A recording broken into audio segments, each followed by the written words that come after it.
I mixed coconut and lime electrolytes, and it tastes like I'm drinking pina colada. Pina colada? Is that how do you supposed to pronounce that?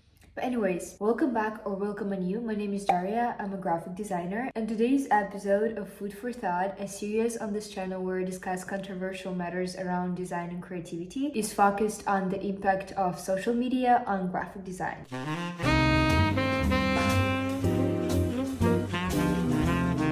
If you're not a graphic designer, or if you're not posting your work on social media as a graphic designer, then let me introduce you to that space. Graphic design niche on social media, Instagram in particular, because I don't have TikTok, is design tutorials, people posting their work, advice on how to use different platforms, their take on AI. So basically everything to do with their work and everything that's happening in the creative industry. Unfortunately, I've recently found myself experiencing some sort of a negative impact from social media as a graphic designer and as a creator, despite all the professional and career boosting benefits that it's been giving me. And yet for some reason, despite again all of that negative impact, I still don't want to give it up. So today I decided to evaluate various advantages and disadvantages of both sides of like being a graphic designer and posting on Instagram, and also being a designer and just simply consuming content on Instagram and other social media platforms as well. And also give you some tips and advice from my personal experience being present and active on social media as a graphic designer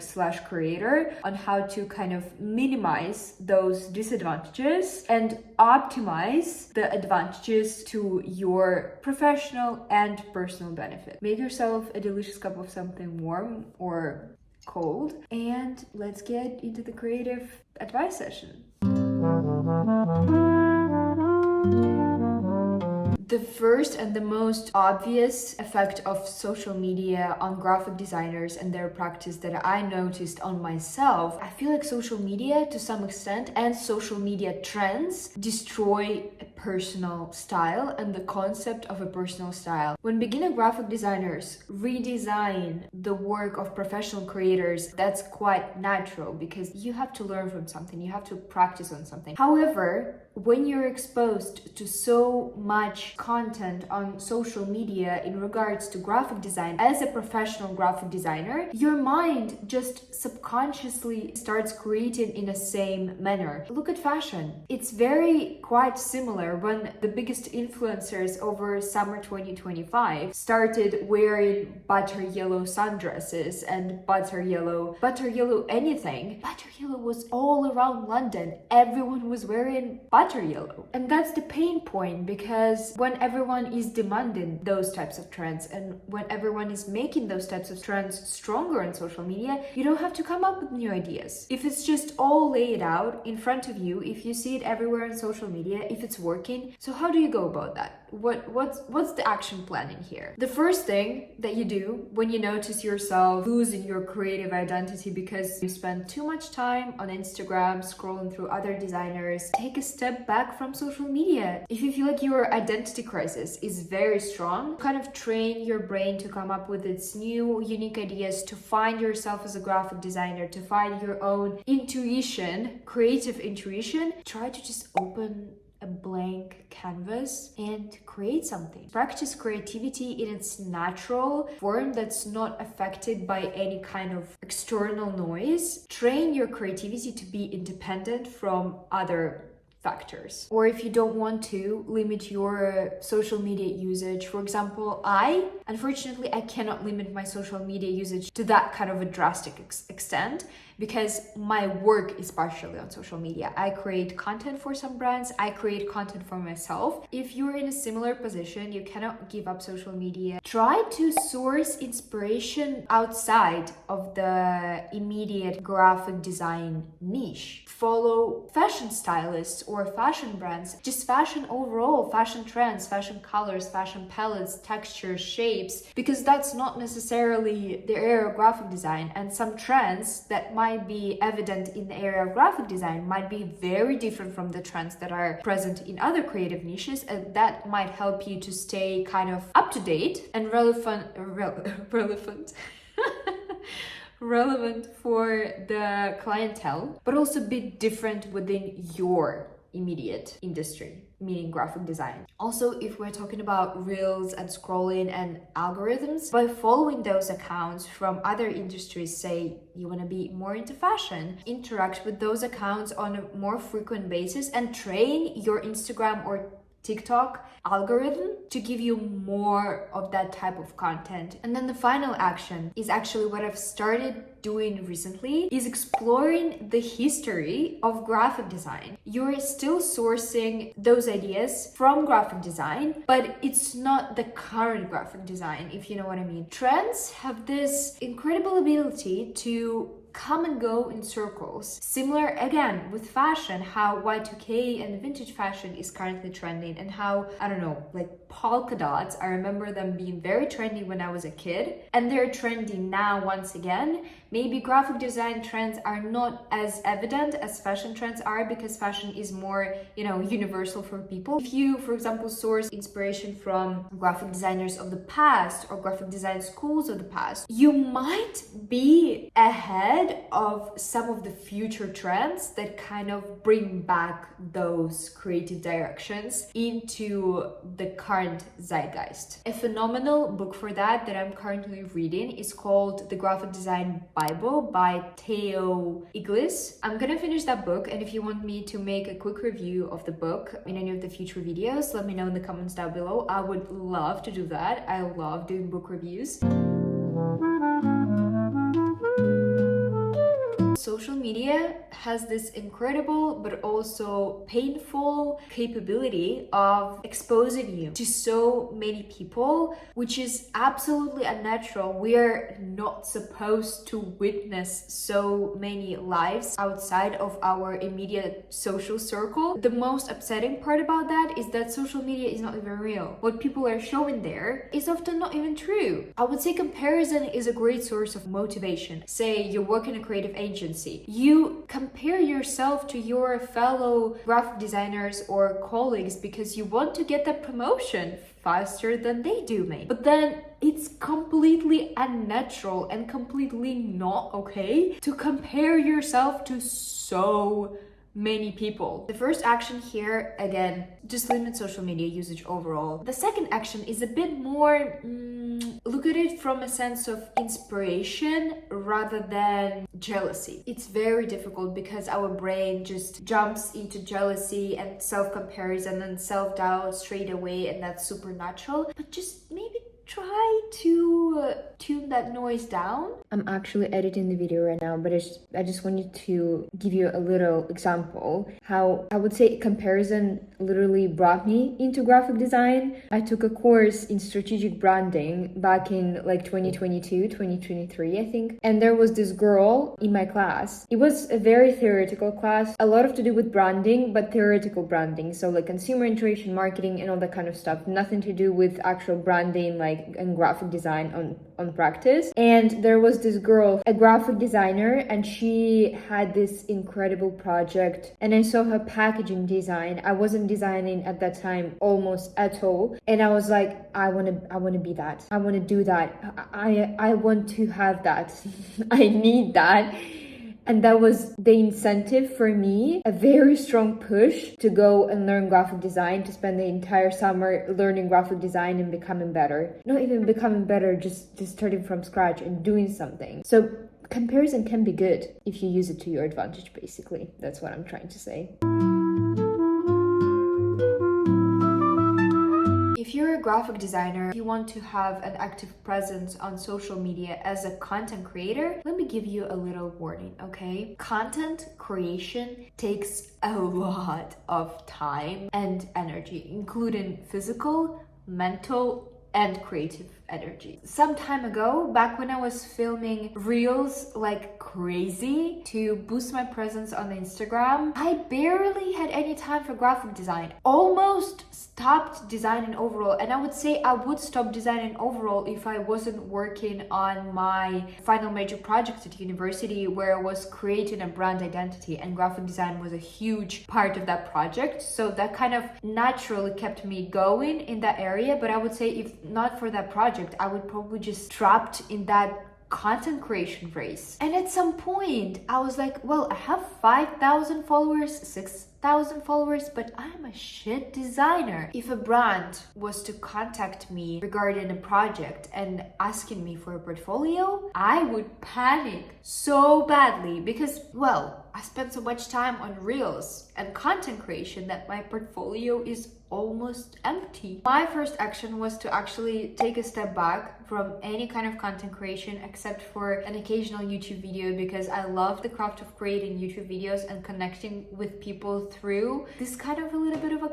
podcast format maybe. But then I took a step back from making any sort of Reels because honestly, I don't like short form content. We are always thinking never take a step back, never stop, do. If you chose that, what if it doesn't feel right? Why do I have to keep going? What if I just give up? What if I want to give up and choose better alternative, which in my case was spending more time on my creative portfolio, on doing graphic design, on learning graphic design history, of becoming a better creator and a graphic designer. And let me tell you, I gained so much more knowledge, skill, most importantly, confidence as a graphic designer. If you're a beginner graphic designer, creator, especially self-taught, focus on developing your skill, on developing your knowledge in the area of becoming just a better creator without the noise of content creation. 10,000 people that following, it doesn't make your portfolio any better if you do not have a portfolio. That might be a better option if you feel like content creation takes away too much time from your practice. But if you feel like you can balance that time, block specific days or hours throughout your workday for graphic design and for content creation. That way you won't have that situation that I had some time ago where I was just mindlessly creating Reels and completely neglecting my graphic design practice. Say on Monday it's just graphic design day and only graphic design day. On Tuesday you're filming Reels. On Wednesday you're editing Reels. Just make yourself accountable of your schedule, then it's under your control. And now I'm probably gonna try my best to answer the question why, despite all of those negative factors, why is it that I'm still willing to stay present on social media as a content creator and also as a content consumer while being a graphic designer? Well, undeniably, the main purpose of social media, it brings other creators closer to you. We could have never had that if we didn't have social media. I could have never be able to communicate with clients from other countries if I didn't have social media. They probably wouldn't even know that I existed. The more traction you have, meaning the more content you share, I guess the more consistent you are on social media, the more likely you are to get those opportunities. There's this very corny quote from, I think it was Wednesday actually, the second season of Wednesday. It says, luck is when preparation meets opportunity. And my recent philosophy has been about being as prepared as I can, but also creating as optimal environment for those opportunities to come. Yes, that's about social media and trying to be consistent and posting, and how my tutor at university said, spraying your content and praying that your clients will come to you. I want my design to be seen. I don't want it to be somewhere in the random folders, hidden in my laptop. I want people to enjoy it, and when they actually do, when they express their joy, that makes me feel happy and more motivated and inspired to create more cool stuff. My advice in this situation, how to boost and optimize that networking aspect on social media as a graphic designer: manifest your dream projects and dream clients through your feed. Your graphic design profile is like your portfolio. Showcase the projects that you want to work on in the real life. Say for example, you're interested in music industry, create album covers or posters for music festivals, self-initiated projects that don't actually exist in the real world, like they're not briefed by the actual clients. By sharing those types of projects, they might potentially go viral, and then those clients, those bands, those music producers, producers, those people within the music industry, they might see those projects and contact you for the real life briefs and collaborations. You're basically kind of attracting the attention of the people that you want to work with through your social media profile. I, for example, love food packaging. I love working with food brands. I love creative food posters, anything to do with food. And I share a lot of projects in relation to the industry. And I was actually approached by one of my dream brands already, and I collaborated with them, and that was really fun. You put those messages out, and then your messages are getting their responses, I guess. Social media can be your design portfolio, a very kind of, I would say, effortless design portfolio, because creating an actual website or using any other kind of platform, converting your projects into formats that can be posted on Behance or again shared on a website portfolio, that takes time, that takes energy, and sometimes we don't have the time and energy or the will to do that, or we don't just have enough projects to put into a full-on website portfolio. But social media gives you an incredible platform for sharing your work and creating that type of a portfolio that can attract the clients and can represent you as a designer to showcase your professional practice. However, there are some implications, I would say, to this, not necessarily actions, but some minor difficulties, as one might say. Most clients, when they contact you on Instagram or even via email, they're still very likely to request an actual portfolio. Maybe a PDF format, not necessarily a website, but some kind of other external media that showcases your work. And in this situation, your Instagram portfolio, unfortunately, is not enough. And unfortunately, on social media, we quite often might want to post stuff that goes outside of that portfolio, that creates that external noise that might not be of great interest to your potential clients and collaborators, like what I did in a day as a graphic designer, what I that distract your clients from actually seeing and focusing on your projects and your work within your feed if you post any other type of stuff. You will either have to have another more professional portfolio which just focuses on your creative identity and your design practice, or you will have to curate your social media presence and social media profile just for showcasing that work. Social media presence as a designer and a digital portfolio on Instagram is a great way and a great starting point, but still, for professional graphic designers, creating a actual more professional portfolio as a website or on Behance or whatever medium that you choose is inevitable, I would say. And then the last point, I want to say that knowing how to use Illustrator and Photoshop and how to create an invoice, how to communicate with a client is not enough. A successful designer, I would say, is aware of the current cultural arena, is aware of current consumer trends, is able to direct their project in a way that could be, persuasive for the clients. You don't just base your ideas on aesthetics, your taste as a graphic designer on graphic design theory. You want to be in tune with the current industry. You want to be in tune with what people want, with what customers, consumers, brands, with what's happening on the maybe even political arena. If you're creating activist posters or whatnot, I don't know. We're not gonna discuss that today in here.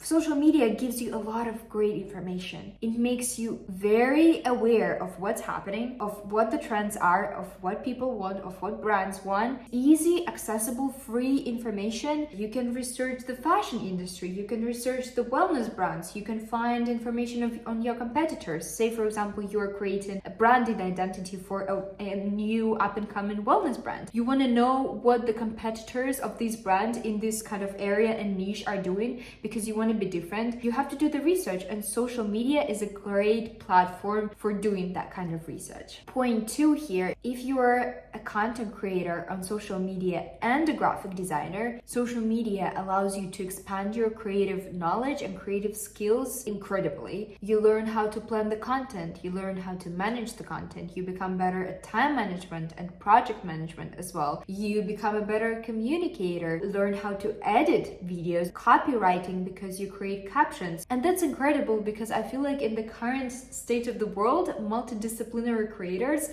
have more potential to become successful. In most cases, when you create a brand identity, most brands would ask you to create brand guidelines for their social media as well. And if you know how to work with social media because you are a content creator, that's a huge bonus, I would say, and a huge head start for your professional practice. To summarize all of the points, your relationship with social media is a result of your personal decisions and your personal approach to it as a creator, as a content consumer, and as a graphic designer. The dopamine rush when your creative projects get noticed and go viral on social media is incomparable, but also the pain of self-comparison and doom scrolling, all that kind of stuff can be very, very negative as well. So yeah, it's up to you to decide what you do with it, how you optimize your presence on social media, how you minimize those negative aspects of being a content creator or a content consumer and a graphic designer within the social media space. I firmly believe that any creative space is about having fun. When I stop having fun as a graphic designer and a creator, there might be some minor bumps here and there during the projects, but overall, if the experience of being present on social media, of being creative, gives me more pain than joy, then I think it's not worth it. Or maybe it's just that I'm just doing something wrong. And that's all I have today. Thank you so much for watching. Thank you so much for tuning in. Subscribe for more food for thought episodes, or I'm also creating design with me videos where I'm redesigning current brands or creating posters or doing design challenges. Let me know in the comments down below if you want me to explore any other topics. DM me on Instagram or discover my, again, digital portfolio on Instagram. And yeah, I'll see you in the next one.